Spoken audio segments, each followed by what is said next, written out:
Hey, welcome everybody. This is the time of your life. I kind of screwed up that. It was like going to be this great rollout, and then I kind of stuttered over the. I had one line, the time of your life, and Time then of I your life. exactly. But what we're talking about today actually is something that is super important, and that is time management. And so, without further ado, we're going to get started. As soon as I figure out how to change the slide, there we go. Yay! So today we're going to talk about six things. We're going to start with a efficiency calendar, which is this great little exercise that we want to take you through that I think is going to really help you understand where your time goes in a day. Then we're going to talk about some program management software, some that we've used, some that we've heard about, and some that I think would be very helpful for you as you try to kind of figure out what your day is going to look like.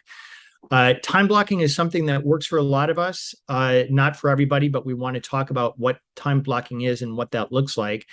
And then we want to look at how the idea of time management is completely related to your daily navigator and what that looks like. We're going to talk about some personal development that we can go through in that regard. And then we're going to talk about homework for next week. That's right. So before we get into the actual calendar, one of the things that we hear all the time, especially when we start rolling out the daily navigator, right, is I don't have time. How could I possibly do? I do not have time to do all these things. How do you do all this, Kevin? How do you do all this, Rick? I can't possibly do it. I don't have time, right? And one of the things that we want to start cultivating in your mind is it that you don't have time, or is it that you're not super efficient with the time that you are using? You know, a lot of that also has to do what we talked about last week, and that's mindset. And if you say to yourself, okay, here's what I need to do today, I'm going to be able to accomplish all of these things and then have some time left over. If you get your mindset in that position, it's going to help you as well. So I love this saying, all work expands to the time allowed. And I feel it all the time. If I give myself 1 hour to do a project, it's going to take me 59 minutes, always does. If I have to do that same project in 30 minutes, I'm going to get it done in 29 minutes. And what's so interesting is that what happens with our life is that if we're given an amount of time, we're going to take every possible second within that time to make that happen.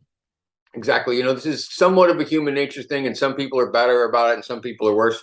But I'll tell you what happens with just about all of us is if we are just about to go on vacation, you want to talk about the most efficient day. It's the day before you go on vacation, right? That you just get all kinds of stuff done. And so it's the same, that's just that same kind of idea. Whatever amount of time you're allowed to do, usually you can get things done if it's within reason. So sorry, I fell asleep for a second. I got to get over this narcolepsy. I got to start taking my pills. Anyway, efficiency calendar. So one of the things that we're going to have you do for the next 3 days. So that's going to be Thursday, Friday, and Monday. I think we decided to do all 3 days. Is this efficiency calendar? So this is going to be your homework.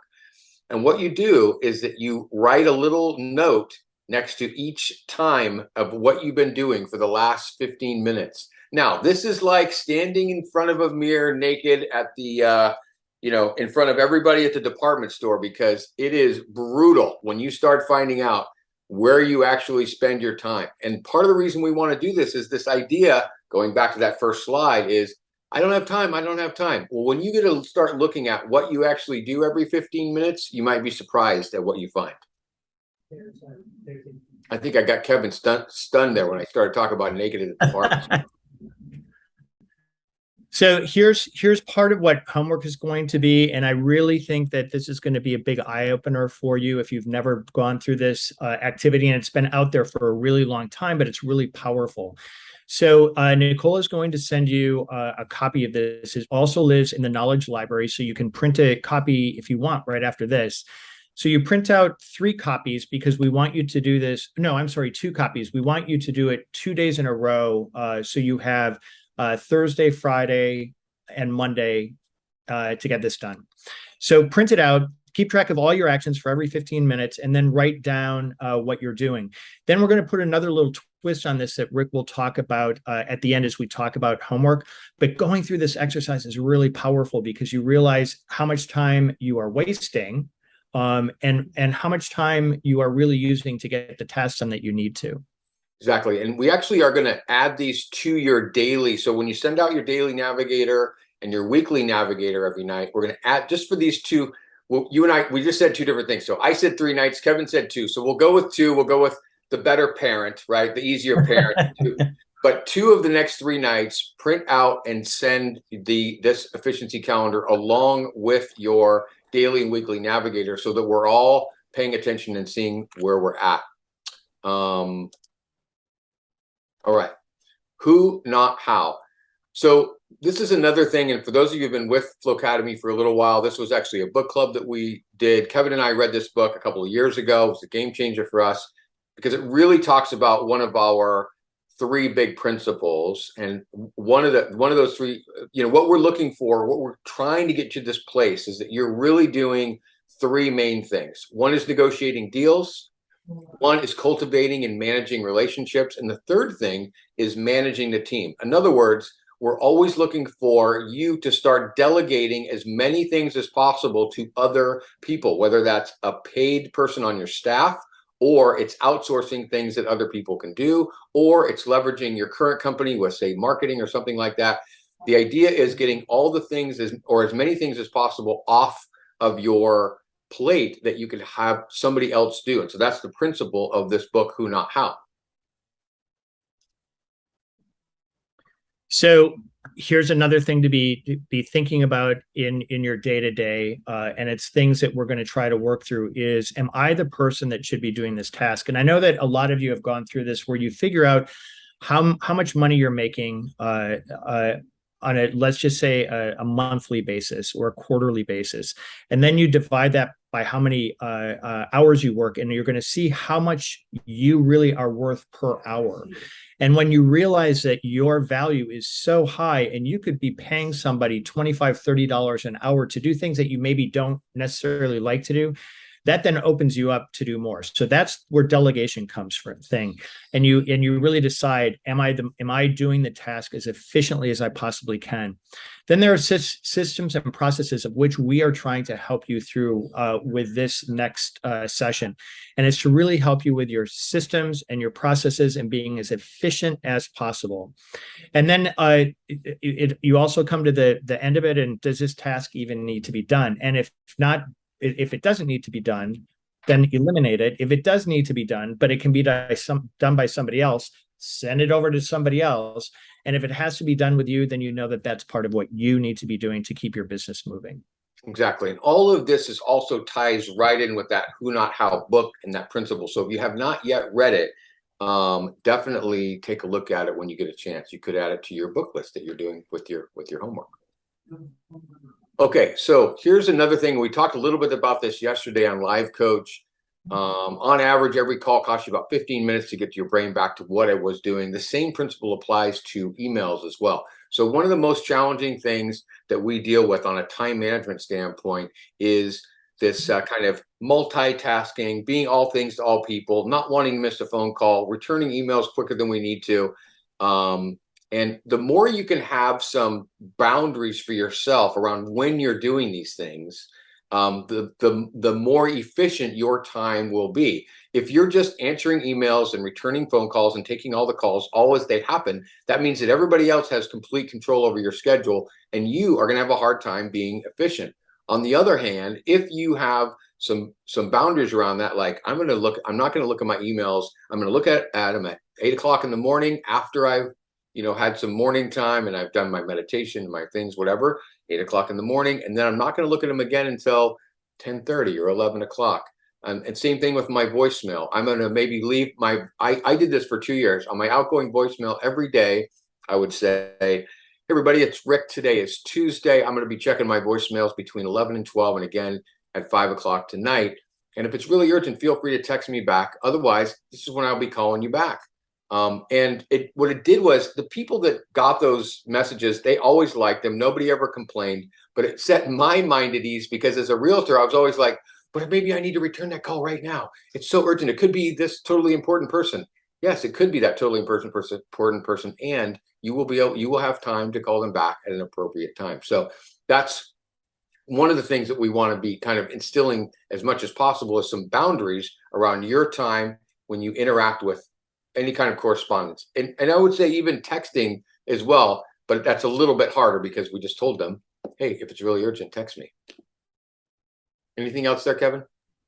No, I think this is good. I think that a lot of this as well is when you have initial meetings with clients to kind of set these boundaries as well. And I think if they know that this is how you work, you're busy doing things throughout the day. And I think we have been talking about that, this idea of setting boundaries, and we'll talk about it more when we talk about our seller meetings and our buyer meetings, is to set those boundaries so that they understand that you are not available 24/7, that you do have specific time periods that you are available. And that's also when you determine the best way to communicate with them.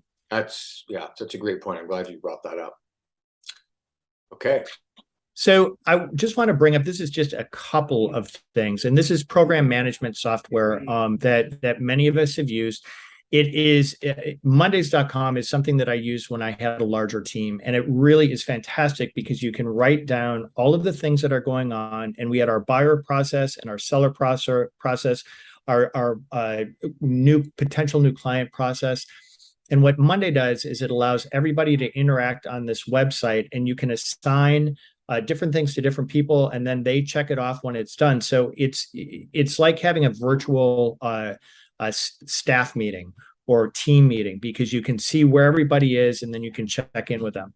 Evernote is something I personally use right now, and it allows me to keep my to-do list for my different businesses, for the things that I'm doing, for my personal life, in categories, and I can access it on my iPhone, my iPad, my computer, wherever. And I simply create what I need to do, and then I can check it off. Google Keep is the same kind of concept. It's Gmail based, Google based. So again, you're able to access it through multiple platforms, which makes it really easy. I think that if you are working, especially with more than one or two people, having some kind of a program management system in place will really help you to manage what everybody's doing and keep track of things. Okay. So, time blocking as well. This is one of your favorites, Kev. I'll take this one, Rick. So time blocking is something that I started using many years ago, and it has changed and evolved over the years. But I still use a little bit of a time blocking method in my days. And actually, the Daily Navigator is time blocked because it's the things that you do from 5 p.m. the night before till 9 a.m. That's kind of your self time. And then from 9 to 5, it takes the things that you need to do during the day.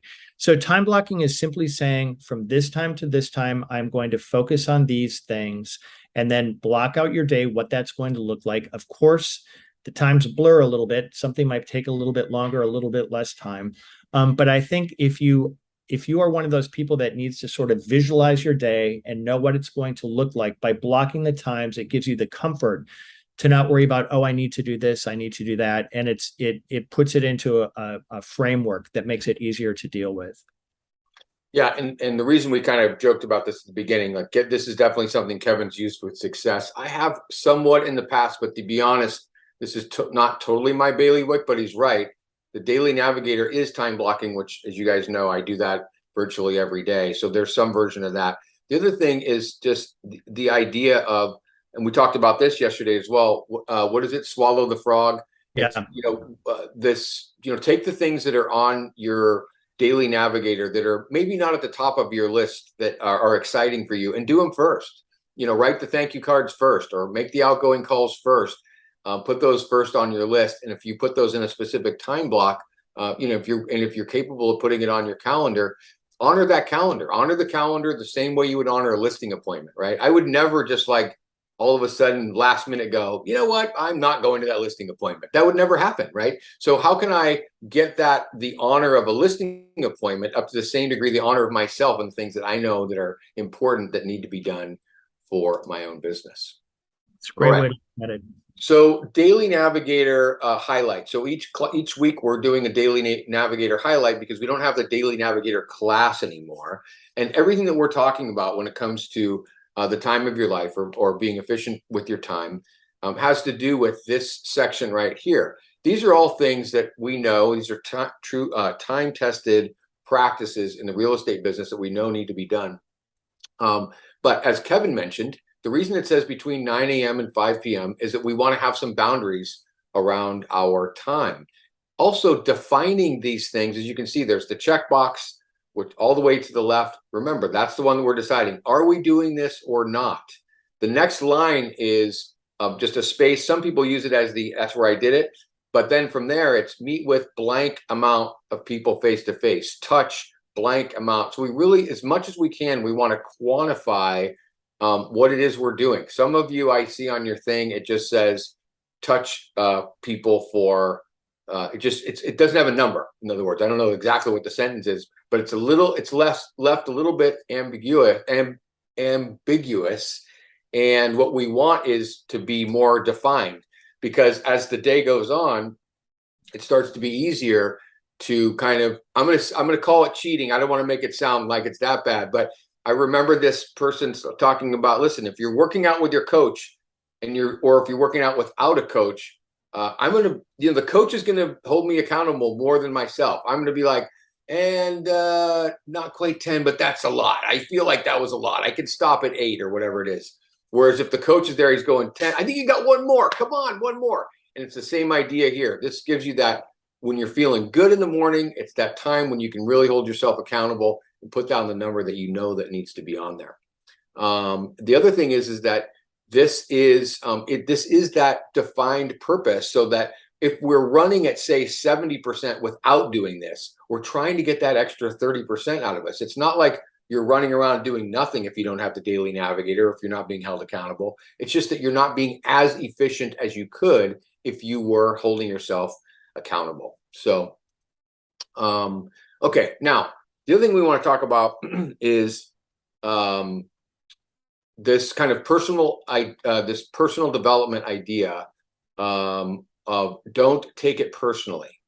And the reason we want to talk about this specifically this week is that it is so easy when we're an emotional business. And as you all know, we often end up being counselors, right? For married people or not married people, or helping, we're dealing with a lot of emotions. This is not a business decision for people as much as it is an emotional decision, whether it's, it could be good emotions or bad emotions. It could be all the way into, Nicole and I last night were on a call with a couple, unfortunately, getting a divorce, and it was a Zoom meeting, and we had him in one place and her in another, and there was a lot of tension.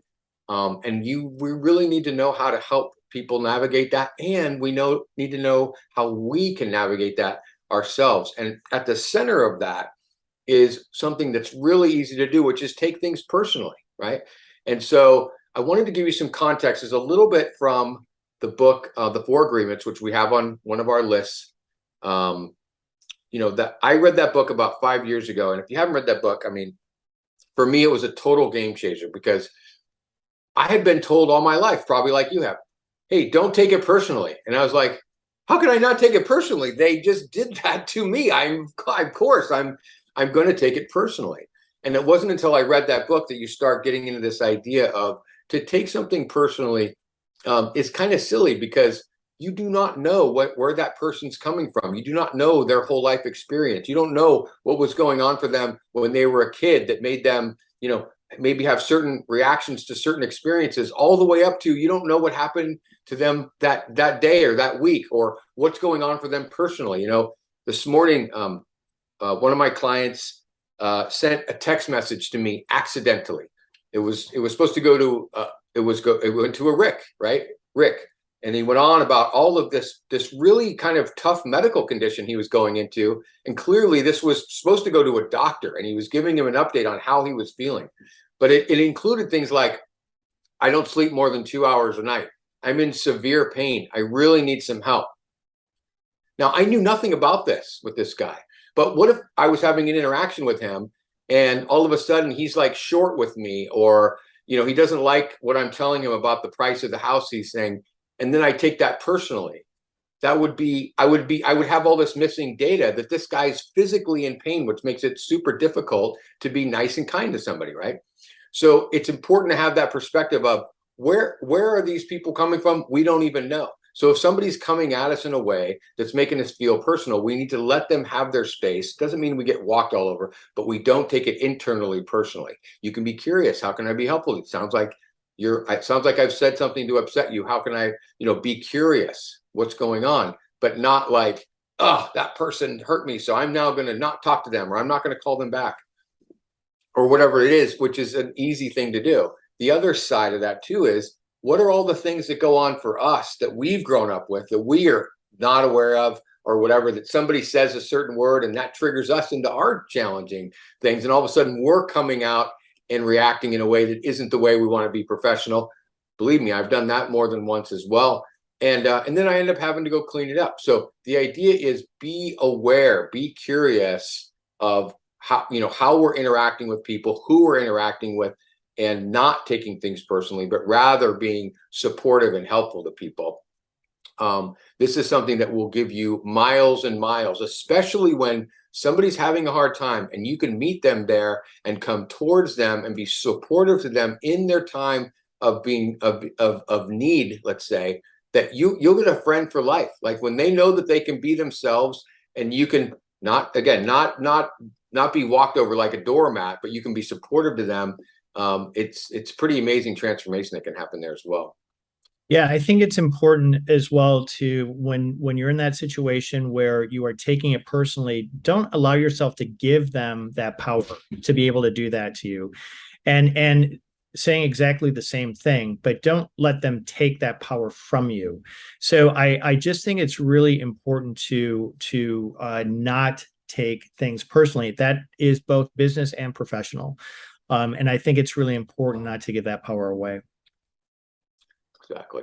All right. Homework, Kevin. Homework. So we talked about the efficiency calendar. And again, you will be getting a copy in an email from Nicole, and it is also available in the Knowledge Library. We want you to do it for 2 days, 2 consecutive days, if possible. The other Thursday and Friday, or Friday and Monday, is fine. 2 days for sure. And I really think that as you go through that, you're going to see how powerful this is. And where your time is going each day. And then correlate your weekly navigator and your daily navigator. So the idea is, what is my time? What am I spending my time on? And you're going to really be able to see between your weekly and your daily navigator how that all correlates and where your time is going. And then at the end of each day, turn in your efficiency calendar with your daily and your weekly navigator so that we can all see how things are going. And that, we're a big support group. That's what we're trying to do. And so then we're going to discuss this on Tuesday at Lifetime Coach and see what things you've come up with. And I hope that there are a couple of aha moments as you're looking at this that's going to help you either rearrange or find somebody that can do things for you, get it off your plate, and really see how we're going to be able to manage your time. Yeah, with this efficiency calendar, you're going to find probably one of two things. Either A, you're going to go, oh my gosh, I'm not nearly as efficient as I thought I was. Or you're going to be competitive like I am. And you're going to not want to have it look anything other than totally efficient. And then you're going to have the most efficient day you've ever had because you're focused on being efficient, right? True. So one way or the other, the results will end up being the same, which is, shoot, I guess I could be a lot more efficient. And maybe you say to yourself, well, listen, I like the work. I like to be at the pace I'm at. That's totally fine. We're not asking people to work harder necessarily, but what we're trying to do is get you out of this mindset of, I don't have time, I'm overwhelmed, yada, yada, yada, right? So when you look at that, you go, okay, I do have time. I'm just choosing not to do those things.